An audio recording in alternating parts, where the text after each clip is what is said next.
What makes you tired? The feeling of being tired is always there. It's hard to explain because it happens even if you don't do anything all day. Sometimes, you wake up feeling just as tired as when you went to bed. Or you may find that you aren't as busy at work or at home. Every day, you may feel like everything is too much. There are many things that could cause this. Inspired by Jordan Peterson, these are things you should avoid that make you tired.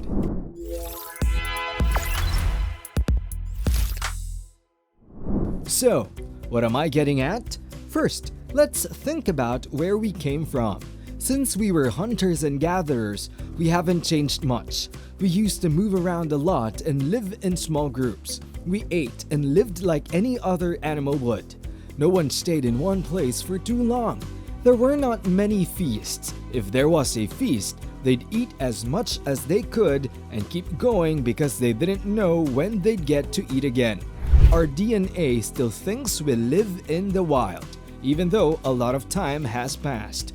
Even though you know it's not good for you, you eat the whole tub of ice cream in one sitting because you have to eat whatever you can to stay alive. Your body is always trying to eat as much as it can. When the farming change happened and people started living in one place, we started eating more than we needed. Don't forget to subscribe, hit the like button and the notification bell to stay updated on our daily videos. There's a problem there. When we had to find food, we ate once a day. Now, we eat 3 meals a day. And some days we eat all 3 meals plus snacks in the evening and at midnight. From the time they wake up until they go to sleep, the average American eats for 15 hours. If we burned this food often or ate the right food like our ancestors did, it wouldn't be so bad. The food we eat is hard for our bodies to break down, and the longer it takes, the less energy it gives us. When we eat too much of the foods we like, we fill up the tank but get nothing in return, which again hurts our quality of life. Being overweight has been linked to sleep troubles, like narcolepsy. Besides that, high blood pressure is caused by inflammation. Diabetes makes it hard for the body to control itself, and inflammation harms organs and cells all over the body, which makes people tired. The negative cycle of needing energy to fix things that it's not getting keeps going. But shouldn't food give us the energy to work? Neuropeptides control sleepiness and hunger. So, shouldn't food give us the energy to work? When you eat more, you get a smaller erection and feel more tired and unmotivated. Our brains only have 10 to 20,000 neurons that make orexin. All over the brain, orexin is made to change how people act. This mostly means controlling habits that are important to life, like sleeping, waking up, mating, and yes, eating. But orexin makes it easier to look for and get benefits in some parts of the brain. Some benefits include alcohol, food, sugar, and cigarettes. On the other hand, when the neuropeptide is exposed to these drugs, it works harder, which starts a positive feedback loop. The orexin receptor is controlled by the part of your brain that makes you want to seek out thrills. It's like when parents tell their children to do something. If you break a window and people tell you off, you probably won't do it again. On the other hand, if you get good feedback for getting good grades, you'll want to keep doing what made them happy, which will make you happy in the end. This makes it more likely that the neuropeptide will be overused. So, you keep trying to find food that will start that positive feedback loop. You get tired when you eat more than your body needs. A study published in the International Review of Neurobiology shows that erection neurons make people want to look for food, which is a good thing. But people are useful before their brains tell them to look for food. When you don't eat for 42 to 72 hours, the amount of orexin in your body goes up.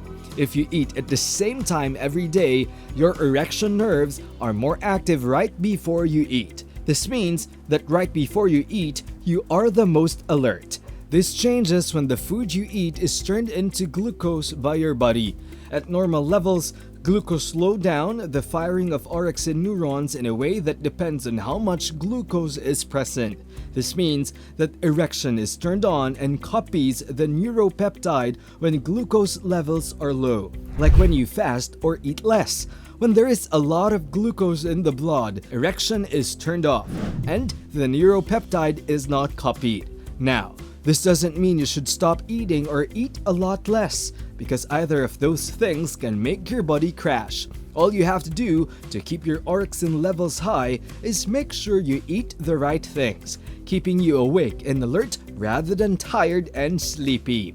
To do this, you need to stop eating or at least cut back on foods that your body turns into glucose. There is something wrong with the way we eat, and that is that we eat way too many carbs. In a nutshell, carbs are bad. Sugar gives your body energy, and carbs are broken down into sugar. Blood sugar goes up when you eat carbs. Then, your body makes insulin, which gets the sugar into your cells so it can be stored and used as energy. Your insulin output will go up if you eat something that your body can't handle for a while. This will make you feel hungrier, more nervous, and yes, even more tired. This also causes stress in the body, and when the body is worried, it makes cortisol to deal with the stress. Cortisol takes sugar out of your cells and puts it back into your blood sugar. It's not a big deal if this happens once in a while, but if it happens 2 to 3 times a day, your body releases the stress hormone cortisol many times a day, which makes you tired. Almost half of what we eat is carbs, both processed and not. Unrefined carbs are things like fruits, vegetables, and whole grains. Refined carbs are things like white sugar, fruit juice, and bread. Of course, most of the carbs we eat now are made into cakes. Brioche bread cakes have been around for a long time, and they can be bought in packages. Our ancestors did not eat like this at all. They probably got only 30% of their calories from natural carbs, while the average American gets 50% of their calories from carbs. That's 20% more than our genetic ancestors had, and it came from sources that aren't nearly as clean and healthy as theirs now.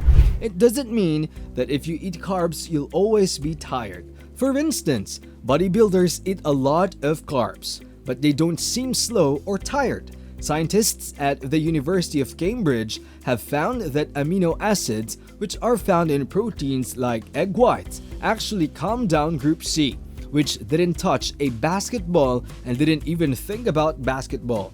Nothing was done to prepare. On the other hand, Group B stood out.